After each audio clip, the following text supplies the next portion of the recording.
everyone, and welcome to the As I Amber podcast. I'm Amber, and I love to talk about music, travel, society, and pop culture, and woo child.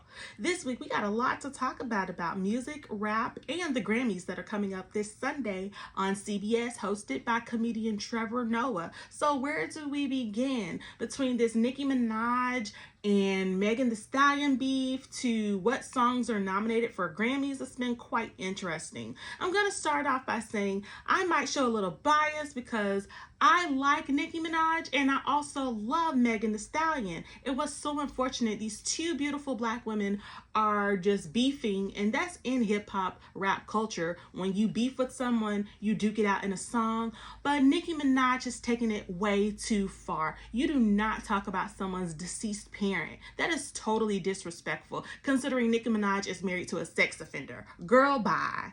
Okay? Your husband can't even be nowhere near a park or a school, so I think you should work on yourself and mind your own business and check into a facility, sis. Anyhow, this goes to show you how Megan Thee Stallion and Nicki Minaj are both considered millennials. If you Google what a millennial is, that means you were born between 1981 and 1996. With Megan Thee Stallion being a 90s baby, she is about 26, 27 years old, and Nicki Minaj is in her 40s. And you are arguing with a 20-something. Ma'am, come on, girl. It's so unfortunate because these two had a song, Hot Girl Summer, together a couple of years ago, and to see people admire each other and then go from admiring one another to beefing with one another, it's kind of sad. It hurts my feelings. But I'm proud of Megan Thee Stallion. Some people don't like her, considering, oh, she can't rap, she can't do this, she can't do that, all she do is twerk, blah, blah, blah, blah, blah. Megan is a Grammy Award-winning college graduate. She graduated in 2021 during the pandemic after losing her mother, her great-grandmother, and being shot by rapper-producer Tory Lanez, who is now incarcerated. But what I'm getting at is that she's been through so much in these past couple of years, and she's written about it in her songs like Cobra. She's written about it and talked about it on her songs and different things like that, and I'm concerned for her mental health. She needs as much prayer and help just as much Nicki Minaj needs prayer and help. And I want to say, Megan, keep doing your thing. She can actually freestyle, and so can Nicki, which is the thing. They're so talented, but I just hate to see people argue. And what's unfortunate is, as pretty as Nicki Minaj is, her spirit is ugly. Yes, I said it. It is so unfortunate that everybody she's collaborated with, from Cardi to Big Lotto to everybody in between, she has a problem with. And sis, you need to look in the mirror. These girls looked up to you. When Nicki Minaj came on the scene with her mixtape in 2009 on MySpace and all that era, those girls were in middle school, probably looking up to her. Now that they're grown and they have better opportunities and all that, Nicki can't stand it. Nicki can't stand it, and it's so sad because she could be really like a big sister mentor to them, but she's just hating on them, and it's so sad to watch this happen in real time. Anyhow, the Grammys are coming up this Sunday, and what I find interesting is Megan has won a Grammy, and she's younger than Nicki. And I think Nicki is nominated for Aqua and Ice Spice, the Barbie World song from the Barbie soundtrack. She is nominated for a Grammy this year, but I don't know if her behavior and her antics, if she will win. Additionally, in the rap category, it's just an interesting time in music because we have everyone from Lil Uzi Vert, Doja Cat, Nicki Minaj and Ice Spice, Andre 3000, Killer Mike, Future, all these random different artists are in the rap category. And so is Drake and 21 Savage. And I just feel like it's the word millennial. We gotta break it down into elder millennials and younger millennials, because if you 20 something and if you 40 something, that's like a big difference. But I will say that everyone is entitled to their opinion about music, but I just don't feel like Ice Spice should be in the same category as Killer Mike and Andre 3000. Like, what are you doing? Like, they don't really match to me. And then for Song of the Year, there's so many different records. We got gospel artists like Ty Tribbett, Lecrae, Tasha Cobbs, Jonathan McReynolds, Maverick City are all in the same category for the gospel category. Song of the Year, let's go there. That's really confusing because there's Song of the Year, and then there's Record of the Year, and there's Album of the Year. So Album of the Year for the R&B side, because I didn't really care about the other artists, is SOS by SZA and Janelle Monáe's Age of Pleasure, and of course, Midnights by Taylor Swift. For Song of the Year, you got Kill Bill by SZA, Made For, What Was I Made For by Billie Eilish from the Barbie soundtrack.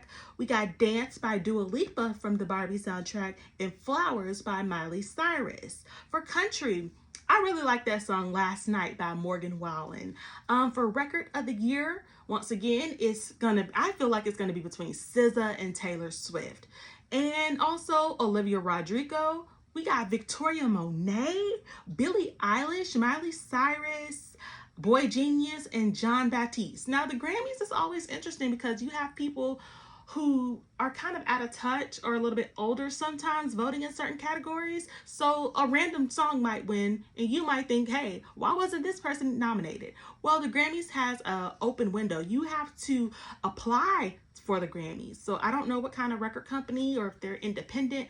All that matters, and you have a deadline. So if your album didn't come out before a certain date, you can't be nominated for a Grammy. That's how it works. So some people are not nominated in time because their album came out after the deadline or they never applied for it. So that's a really interesting part about the Recording Academy. Another thing that I would say is that they have 3 new categories for the Grammys. They have Best African Music Performance, Best Pop Dance Performance, and Best Alternative Jazz Album. So I think it's interesting that they're adding, different categories because music is so vast. And I think that it's hard sometimes because not every artist is gonna fit in one genre. We got people like K. Michelle. She sings country music and R&B. Why do they have to pick to stay in one category, especially when R&B and rap all derived from jazz and the blues and country music? Everything's kind of intertwined sometimes. You'll be listening to one station with Taylor Swift and they'll also play Jack Harlow and Future. And I'm like, which station, what genre is this? So it's really interesting in music and radio. Another thing that I wanted to talk about outside of that is happy belated birthday to the legendary Anita Baker. Her birthday was earlier this week. I have her album Rapture that came out in the 80s with hit songs like Sweet Love and everything in between. She's that girl, Auntie Anita, we love you. Anyhow, let me know what you think. What are your thoughts on the Grammys? And what is your thoughts with this rap beef? Also, one more thing. Did y'all know that Issa Rae's show Rap got canceled? It was so good. It was on season 2. I binge watched it on HBO Max, and I think it's a very relevant and needed television show. I'm praying that someone picks it up or can go to an indie network, or she can do when she did Misadventures of Awkward Black Girl and all those different shows, that it can go on YouTube or Patreon or something, because it's a really good show and it's showing the commentary of modern hip hop. So it's making fun of Iggy Azalea characters and what's considered too woke hip hop versus the ratchet hip hop and in between. And it just shows 2 different women going through life and ups and downs and being in the music industry. And I think it's a very criminally underrated show, and I wish that it was not canceled. Another show that was great and was canceled was The Wonder Years and Grand Crew. Y'all, there's so many sitcoms, especially with majority minority cast, that are being axed, and I don't like that. So I need for y'all to start supporting these shows. Everybody don't want to watch Zeus Network or Love and Hip Hop, but that's a whole nother topic. Y'all take care and let me know your thoughts. Are you watching the Grammys this Sunday? And what are your thoughts on Nicki Minaj and Megan Thee Stallion? Let me know. Bye.